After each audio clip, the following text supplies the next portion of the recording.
Halo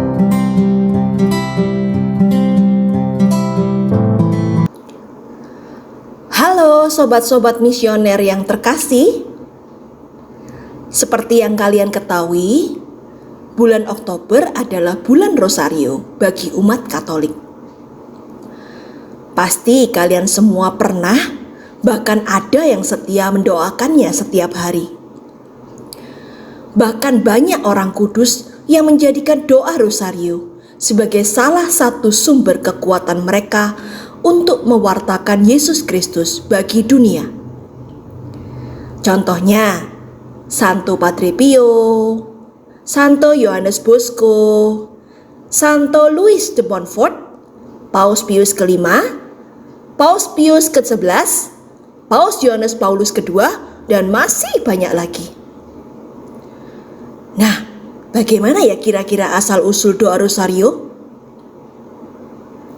Meskipun tidak diketahui secara pasti asal-usul doa Rosario, tetapi struktur doa Rosario berkembang antara abad ke-12 dan 15. 50 doa Salam Maria dihubungkan dengan ayat-ayat Mazmur untuk memperingati kehidupan Tuhan Yesus dan Bunda Maria. Pada saat inilah doa ini dikenal sebagai Rosarium atau Rose Garden atau dalam bahasa Indonesia kebun mawar. Pada abad ke-16 terbentuklah doa Rosario yang terbagi menjadi 5 dekade dalam 3 misteri, yaitu gembira, sedih, dan mulia. Sesuai tradisi Gereja Katolik, Santo Dominikus adalah santo yang menyebarkan doa Rosario.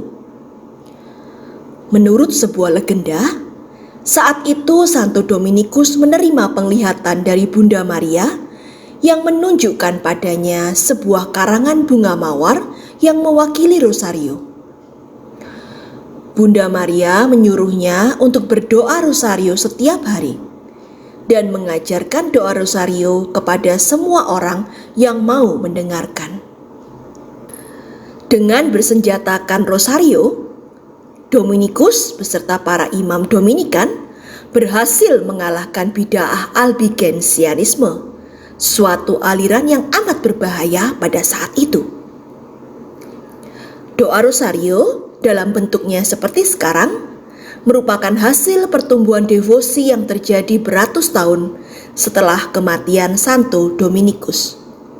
Doa Rosario sendiri mulai populer di sekitar tahun 1600 sampai 1700-an, terutama setelah kemenangan pasukan Kristen di Lepanto tahun 1571. Saat itu, negara-negara Eropa diserang oleh kerajaan Ottoman dengan ancaman yang genting bahwa agama Kristen akan punah di Eropa.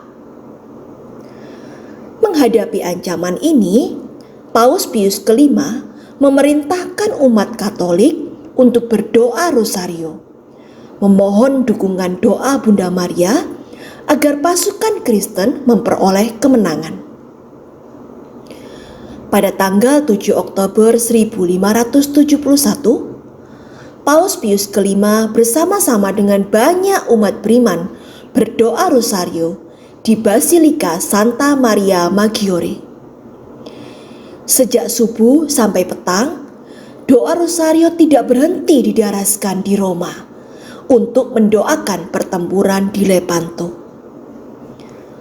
Walaupun nampaknya mustahil, karena jumlah pasukan Turki yang melampaui jumlah pasukan Kristen di Spanyol, Genoa, dan Venesia, tetapi pada akhirnya pasukan Kristen menang pada tanggal 7 Oktober tersebut.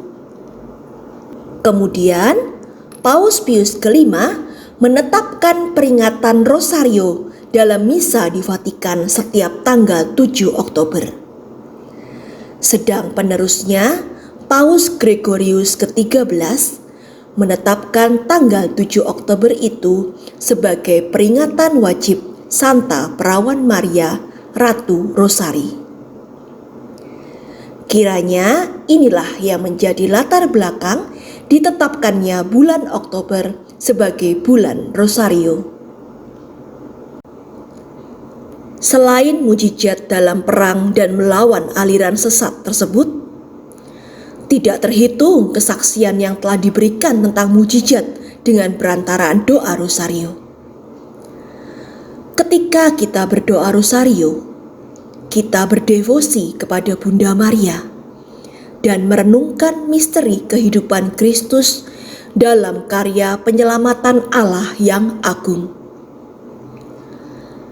Bunda Maria yang telah diserahkan oleh Yesus sebelum menghembuskan nafasnya yang terakhir, menjadi ibu kita semua.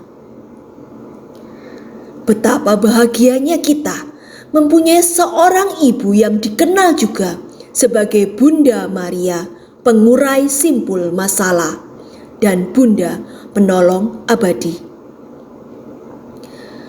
Bunda Maria selalu siap menolong anak-anaknya, seperti yang dilakukannya dalam perkawinan di Kana. Dalam Injil Yohanes bab 2 ayat 1 sampai dengan 11. Ketika ada masalah kekurangan anggur, Bunda Maria lah yang berinisiatif memberitahu kepada putranya. Meskipun Yesus tidak memberikan tanggapan yang positif, Bunda Maria mempersiapkan para pekerja untuk menuruti kata-kata Yesus. Dan terjadilah mujizat. Air menjadi anggur, sesuai yang dikehendaki Bunda Maria untuk menolong keluarga yang menghadapi masalah kekurangan anggur. Bunda Maria, ibu yang peka, peduli dan penuh kasih, adalah penolong sejati bagi setiap anak yang datang kepadanya. Ketika kita berdoa Rosario, kita mengangkat hati kepada Allah Bapa, Allah Putra, dan Allah Roh Kudus. Kita menyampaikan salam kepada Bunda Maria, sambil merenungkan misteri kehidupan Putra Allah yang menjelma menjadi manusia. Hanya karena kasih-Nya yang tanpa batas, kita memuji dan memuliakan karya penyelamatan Allah, diiringi syukur dan terima kasih dengan untayan bunga mawar yang indah atas karunia Yesus Sang Putra Allah yang telah memberikan bundanya sebagai ibu kita semua. Amin. Jadi, mari sobat-sobat misioner, kita datang kepada ibu kita, ibu pengurai simpul masalah, ibu penolong abadi, ibu Tuhan kita Yesus Kristus. Dan biarlah segala doa dan permohonan kita disampaikan oleh Bunda Maria kepada Kristus Tuhan kita. Dan terbaiklah yang terjadi sesuai dengan kehendak-Nya dan untuk kemuliaan nama Kristus Tuhan kita sekarang dan selama-lamanya. Salam misioner.